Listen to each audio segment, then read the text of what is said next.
আজি আমাৰ কেবিনেটত ক্লাইমেট চেঞ্জ যেটো সাবজেক্ট আছিলে সেইটো প্ৰায়ে বিজ্ঞান প্ৰযুক্তিবিদ্যা আৰু বন বিভাগৰ মাজত এটা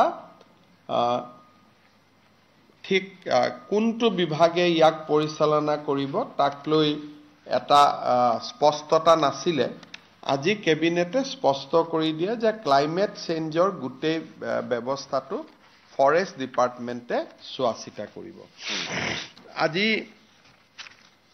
আমাৰ বাজেটত উল্লেখ কৰা কেইবাটাও প্ৰপোজাল আজি কেবিনেটে অনুমোদন জনায় এটা প্ৰপোজাল আছিল যে লোক নিৰ্মাণ গৃহ বিভাগটোক আমি বাজেটত দ্বিখণ্ডিত কৰাৰ কথা কৈছিলো লোক নিৰ্মাণ গৃহ বিভাগৰ সলনি এতিয়া এটা নতুন বিভাগ হ'ব লোক নিৰ্মাণ স্বাস্থ্য আৰু শিক্ষা অৰ্থাৎ হেলথ আৰু এডুকেশ্যন ডিপাৰ্টমেন্টৰ বিল্ডিংবোৰ চোৱাচিতা কৰাৰ কাৰণে এটা পিডব্লিউডি বিল্ডিং ডিপাৰ্টমেন্ট থাকিব সাৰ্কিট হাউস ষ্টেডিয়াম এই গোটেইবোৰ ডিসি কোৰ্ট সেক্ৰেটাৰিয়েট এই গোটেইবোৰ চাবৰ কাৰণে পিডব্লিউডি বিল্ডিং ডিপাৰ্টমেন্ট থাকিব এটা লোক নিৰ্মাণ গৃহ বিভাগ হ'ব এটা লোক নিৰ্মাণ অনলি শিক্ষা আৰু স্বাস্থ্য বিভাগ হ'ব আজি আমি দুটা বিভাগ কৰাৰ কাৰণে সিদ্ধান্ত গ্ৰহণ কৰো ৰোডছটো যেনেকৈ আছে তেনেকৈ থাকিব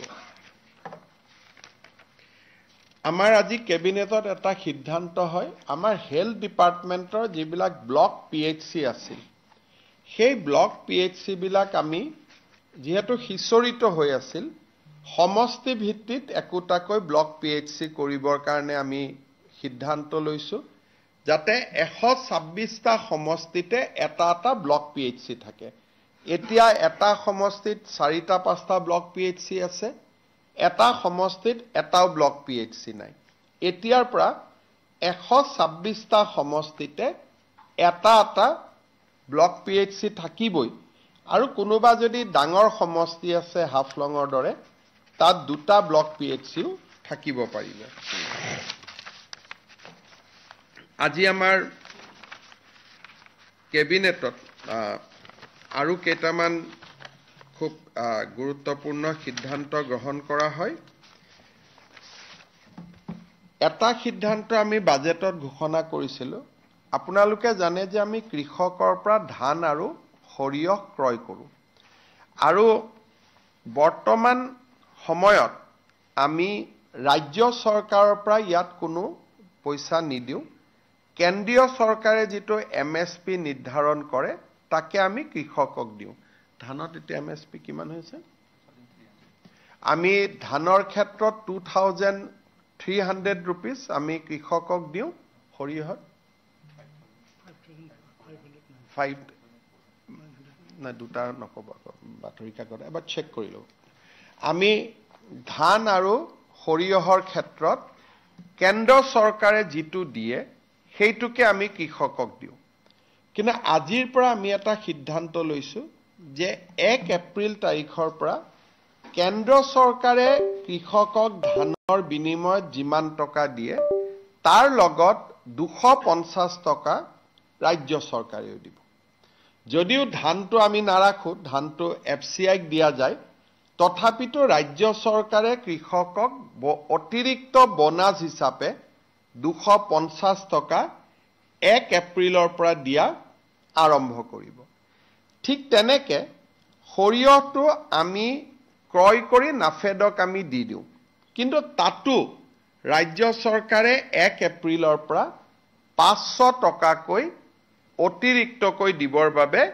সিদ্ধান্ত গ্ৰহণ কৰিছে প্ৰতি কুইণ্টলত অৰ্থাৎ প্ৰতি কুইণ্টলত ধানৰ বাবদ কৃষকসকলে 250 টকা অতিৰিক্ত পাব সৰিয়হৰ ক্ষেত্ৰত 500 টকা কৃষকসকলে অতিৰিক্তকৈ পাব পাৰ quintal this is over and above the present MSP আমাৰ ৰাজ্যৰ ইতিহাসত প্ৰথমবাৰৰ বাবে ৰাজ্য চৰকাৰে কৃষকসকলক অতিৰিক্ত বোনাস দিয়াৰ বাবে সিদ্ধান্ত গ্ৰহণ কৰিছে ইয়াৰ ফলত মই ভাবো যে আমাৰ ৰাজ্যত খেতিক লৈ আৰু উৎসাহ বাঢ়িব আৰু আমাৰ নতুন প্ৰজন্মৰ যুৱক যুৱতীসকলে খেতিত নিজকে বিনিয়োগ কৰিবলৈ তেওঁলোকে সিদ্ধান্ত ল'ব। द्विवेदी कितना है धान में?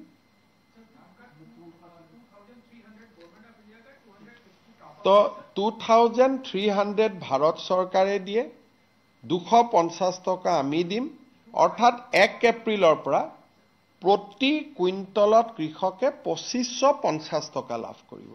ইট ইজ এ হিউজ জাম। আপোনালোকৰ যদি মনত আছে অসমত 600 টকাত প্ৰতি কুইন্টলত 2021 চনত ধান বিক্ৰী হৈছিল।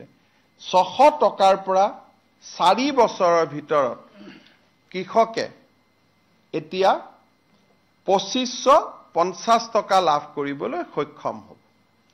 মাষ্টাৰ্ডৰ ক্ষেত্ৰত ভাৰত চৰকাৰে 5950 টকা দিয়ে।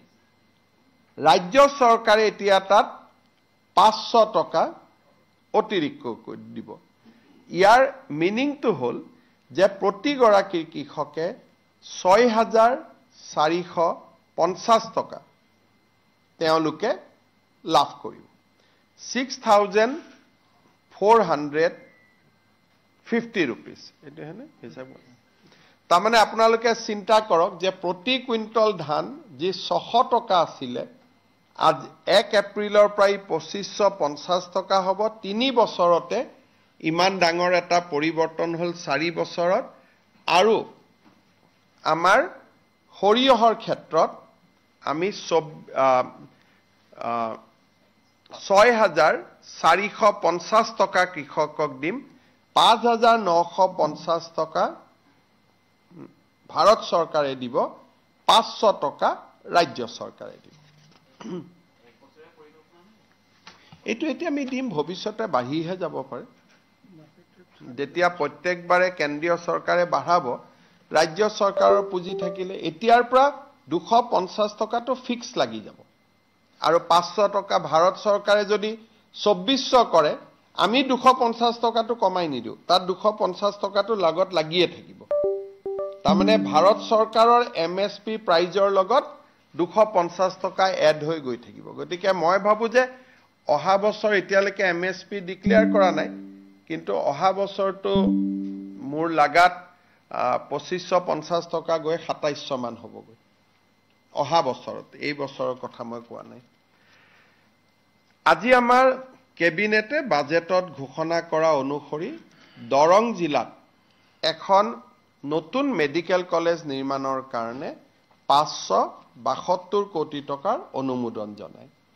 দৰং মেডিকেল কলেজখনত আমি এটা সিদ্ধান্ত লৈছো যে মেডিকেল কলেজখন বনাওঁতেই প্ৰথমতে BSc নাৰ্ছিং কলেজ এখন আৰু GNM নাৰ্ছিং স্কুল এখনো আমি ইয়াৰ লগত সংলগ্ন কৰিয়ে বনাম।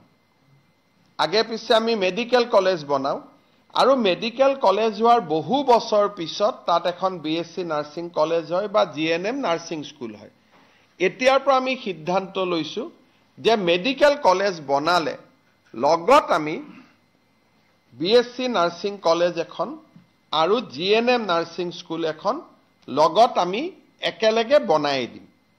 ইয়াৰ ফলত দৰঙে বাস্তৱিকতে আজিৰ দিনটোত এখন মেডিকেল কলেজ পালে, এখন BSc নাৰ্ছিং কলেজ পালে আৰু এখন GNM স্কুল পালে। দৰঙত এখন GNM স্কুল আছিলে, এখন দ্বিতীয়খন হ'বগৈ। অৰ্থাৎ আৰু দৰং জিলাৰ ই মঙলদৈত অনুষ্ঠিত এই মেডিকেল কলেজখন হ'ব। আপোনালোকে মঙলদৈলৈকে গ'লে সেৰিকালচাৰ ফাৰ্ম এখন দেখা পায়, তাৰ কাষতে স্কিল ইউনিভাৰ্চিটি হৈছে। স্কিল ইউনিভাৰ্চিটি আৰু মেডিকেল কলেজ প্ৰায় ওচৰা ওচৰিকৈ নিৰ্মাণ হ'ব। মই দৰং জিলাৰ ৰাইজক ইয়াৰ বাবে অভিনন্দন জনাইছো। আমাৰ অসমত ৰেচন প্ৰাইচ যিবিলাক ৰেচন দোকান আছে তেওঁলোকৰ সময়সীমাটো পাৰ হৈ গৈছে। লাইসেন্স ৰিনিউ কৰিব লাগে।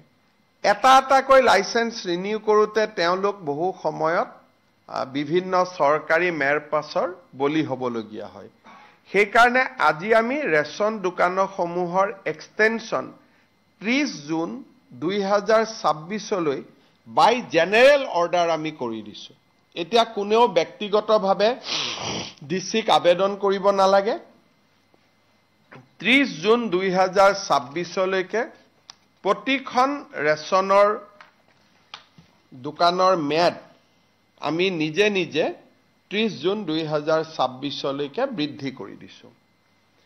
আজি আমাৰ কেবিনেটত আৰু এটা সিদ্ধান্ত লোৱা হয়। আপোনালোকে জানে যে চাইল্ড কেয়াৰ লিভ ইমান দিন আমি মহিলা কৰ্মচাৰীক দি আছিলোঁ, কিন্তু কিবা কাৰণত যদি মহিলাগৰাকী আৰু স্বামীৰ বিবাহ বিচ্ছেদ হয়, স্বামীয়ে বাচ্চাকেইটাক চাব লাগে।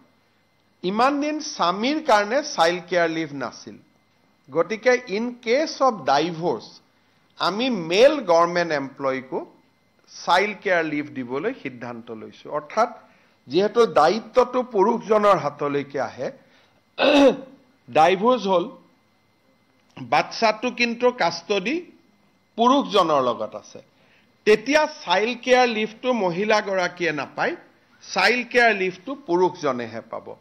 আজি আমাৰ কেবিনেটত আমি সেই সিদ্ধান্তটো আমি গ্ৰহণ কৰোঁ। 2 বছৰলৈকে পায়। বাজেটত ঘোষণা কৰা আৰু 2টা সিদ্ধান্ত আজি আমি কাৰ্যকৰী কৰিছোঁ। প্ৰফেশ্যনেল টেক্স আগতে 10,000 টকা ওপৰত ইনকাম হ'লে প্ৰফেশ্যনেল টেক্স দিব লাগিছিলে। 10,001 টকাও যদি মোৰ ইনকাম হয় মাহত, মই প্ৰফেশ্যনেল টেক্স দিব লাগে। বাজেটত আমি কৈছিলোঁ যে 15,000 টকালৈকে আমি ইয়াক ৰেহাই দিম। এই বিত্তীয় বৰ্ষৰ পৰা 1 এপ্ৰিলৰ পৰা কাৰ্যকৰী হোৱাতকৈ যাৰ মাহিলী ইনকাম 15,000 টকাতকৈ কম, তেওঁলোকে আৰু প্ৰফেশ্যনেল টেক্স দিব নালাগে। ইয়াৰ ফলত 1,40,000 লোক প্ৰফেশ্যনেল টেক্সৰ আওতাৰ বাহিৰলৈ যাব। তেওঁলোকৰ অৰ্থনৈতিকভাৱে তেওঁলোক লাভান্বিত হ'ব। কেবিনেটে আজি আৰু এটা সিদ্ধান্ত গ্ৰহণ কৰে যে কেঁচা পাতৰ ওপৰত যিটো আমাৰ টেক্স আছিল, আগতে আমি 3 বছৰৰ কাৰণে ৰেহাই দিছিলোঁ। বাজেটত আজি আমি ঘোষণা কৰিছিলোঁ যে আমি আৰু 2 বছৰ ৰেহাই দিম। আজি কেবিনেটে এই সিদ্ধান্তক অনুমোদন জনায় যাতে 1 এপ্ৰিলৰ পৰা কেঁচা পাতৰ ওপৰত, কেঁচা চাহপাতৰ ওপৰত কোনেও টেক্স দিয়াৰ প্ৰয়োজন নাথাকে। ই 2 বছৰৰ বাবে তাক আমি এক্সটেনশ্যন কৰাই দিওঁ। শেষত কোকৰাঝাৰ জিলাত নায়েক গাঁও বুলি এখন PRF আছিল, তাক আজি আমি এইখন 774 হেক্টৰৰ PRF আছিল। এইখন আজি আমি 180 হেক্টৰ বনভূমিলৈ ৰূপান্তৰ কৰোঁ, বাকীখিনি ৰাজহ ভূমিলৈ আমি ৰূপান্তৰ কৰোঁ। অৰ্থাৎ আৰু এখন PRFৰ সমস্যা আমি সমাধান কৰোঁ। 180 হেক্টৰ ফৰেষ্ট হ'ব আৰু 774 হেক্টৰৰ বাকীখিনি ৰেভিনিউ ভিলেজ হ'ব। আজি কেবিনেটৰ বাহিৰত মই 2টা সিদ্ধান্তৰ বিষয়ে আপোনালোকক ক'ব খুজিছোঁ।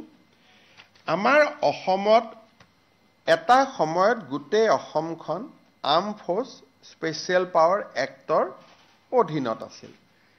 ভাৰত চৰকাৰে পৰ্যায়ক্ৰমে arm forces special power act withdraw কৰিলে। এসময়ত গৈ 6খন জিলাত ই সীমাবদ্ধ আছিল। যোৱা বছৰ 6খন জিলাৰ পৰা 4খনলৈ নমাই অনা হৈছিল: ডিব্ৰুগড়, তিনচুকীয়া, শিৱসাগৰ, চৰাইদেউ।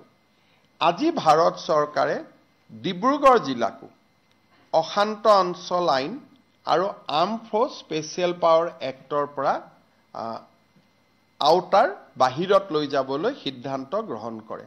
ডিব্ৰুগড়ত যিহেতু আমি অসমৰ 2য় ৰাজধানী নিৰ্মাণ কৰাৰ পথত আগবাঢ়িছিলোঁ, সেইবাবে আমি ভাৰত চৰকাৰক অনুৰোধ কৰিছিলোঁ যে ডিব্ৰুগড়ক আৰ্ম ফ'ৰ্চ স্পেচিয়েল পাৱাৰ এক্টৰ অধীনত থাকিব, ডিব্ৰুগড় থাকিব নালাগে। আজি ভাৰত চৰকাৰে অধিসূচনা জাৰি কৰিছে যে এতিয়াৰ পৰা ডিব্ৰুগড়ত আপস্পাচা নাথাকে। কাৰ্যত এতিয়া arm forces special power act অসমত শিৱসাগৰ, চৰাইদেউ আৰু তিনিচুকীয়া জিলাত সীমাবদ্ধ হৈ থাকিব। আমি আশা কৰিছোঁ যে নেক্সট ৰিভিউত আমি নিশ্চয় আৰু জিলা এই আফপাচাৰ পৰা আমি হ্ৰাস কৰিবলৈ সক্ষম হ'ম। আজি আৰু এটা ভাল খবৰ আছে। অষ্ট্ৰেলিয়াৰ পিছত জাপান চৰকাৰেও অসমৰ পৰ্যটক অহাৰ ক্ষেত্ৰত যি লেভেল 2 কোৱেশ্যন আছিলে, লেভেল 2 ৱাৰ্ণিং আছিলে, সেই লেভেল 2 ৱাৰ্ণিঙক তেওঁলোকে লেভেল 1লৈকে ডাউনগ্ৰেড কৰিছে। আৰু গোটেই ভাৰতবৰ্ষখন লেভেল 1ত আছে, অৰ্থাৎ সমগ্ৰ ভাৰতৰ লগত অসমকো লেভেল 1, য'ত মাত্ৰ কোৱেশ্যন কৰিব লাগে, এক্সাৰচাইজ কোৱেশ্যন ইমানে থাকে। আগত আছিল যে অসমত টুৰিষ্ট যাব নালাগে। এতিয়া জাপান চৰকাৰে যোৱা 25 মাৰ্চত নতুন এডভাইজাৰী ঘোষণা কৰিছে যে ডিব্ৰুগড়, তিনিচুকীয়া, চৰাইদেউ আৰু শিৱসাগৰ জিলাক বাদ দি অসমৰ প্ৰতিটো স্থানতে পৰ্যটকসকল আহিব পাৰে আৰু দে শুড অনলি ৰিমেইন কোচাছ, যিটো গোটেই ভাৰতবৰ্ষৰ লগত আছে। জাপান এম্বেচিয়ে যিখন অধিসূচনা দিছে তাত তেওঁলোকে অসমৰ কাৰণে এটা খুব ভালকৈ লিখিছে। In Assam, militant activities have subsided in most area except for 4 northeastern districts, Shivsagar, Dibrugarh, Tinsukia and Soraideo. Due to improved security scenery, the risk level has been downgraded from level 2 to level 1. অৰ্থাৎ advantage অসমৰ সময়ত যি আমি outreach আৰম্ভ কৰিছিলোঁ আৰু Japan ভ্ৰমণৰ সময়ত জাপানৰ বৈদেশিক উপমন্ত্ৰী আৰু জাপানৰ অধ্যক্ষক মই বিশেষভাৱে অনুৰোধ কৰিছিলোঁ আৰু খুব কম সময়ৰ ভিতৰতে তেওঁলোকে আমাৰ অসমত পৰ্যটন আহিব পৰা ব্যৱস্থা কৰি দিয়ে। অষ্ট্ৰেলিয়া আৰু জাপান এতিয়া 4খন জিলাক বাদ দি অসমৰ আন জিলালৈ পৰ্যটক অহাত তেওঁলোকৰ যি বাধা আছিল সেই বাধা নিষেধ আজি 25 তাৰিখৰ পৰা কাৰ্যকৰী হোৱাকৈ প্ৰত্যাহাৰ কৰিছে। আমি অহা কিছুদিনত নিউজিলেণ্ড চৰকাৰৰ লগতো আমি আলাপ আলোচনা আৰম্ভ কৰিম, যাতে নিউজিলেণ্ডৰ পৰাও আমি এটা সুখবৰ পাব পাৰোঁ। আমাৰ যোৱা কেইমাহত লৈ আমি প্ৰচেষ্টাত অষ্ট্ৰেলিয়া আৰু জাপানৰ ক্ষেত্ৰত আমি সফল হ'লোঁ। অষ্ট্ৰেলিয়া চৰকাৰক মই ধন্যবাদ জনাইছিলোঁ, জাপান চৰকাৰকো আজি আমি আনুষ্ঠানিকভাৱে ধন্যবাদ জনাইছোঁ। আপোনালোকে যদি কিবা সুধিব বিচাৰে সুধিব।